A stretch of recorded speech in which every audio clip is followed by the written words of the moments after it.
On va commencer par le réacteur enzymatique fonctionnant en mode batch.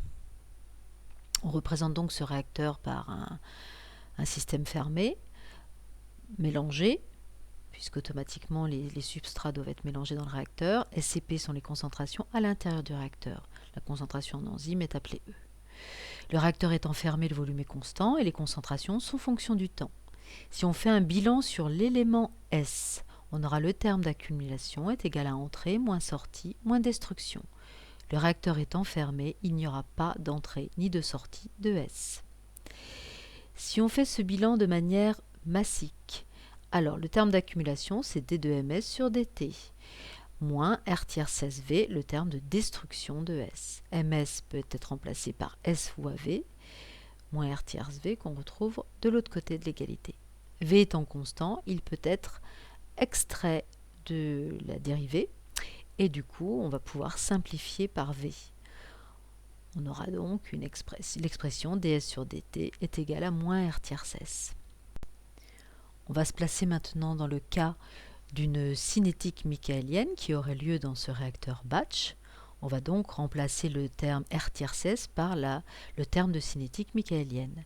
Donc on retrouve d de s sur dt qui est égal à moins R-max max, équivalent à Vmax, fois S sur Km plus S.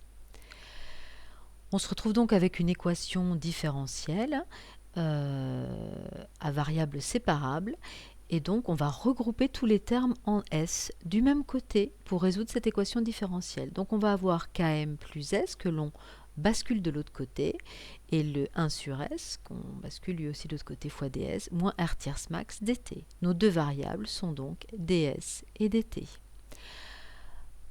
On va poser l'intégration, puisqu'on va intégrer cette équation différentielle entre les bornes S0 et S pour la variable S et entre 0 et t pour la variable de temps. L'intégrale de Km sur S ds, c'est Km de ln de S sur S0 plus S moins S0 pour l'intégrale de ds. Moins R tierce max t, R tierce max étant une constante, il peut être sorti de l'intégrale. On a donc ici une relation entre S et le temps, les autres paramètres étant des constantes. S0, Km et R tierce max sont des constantes.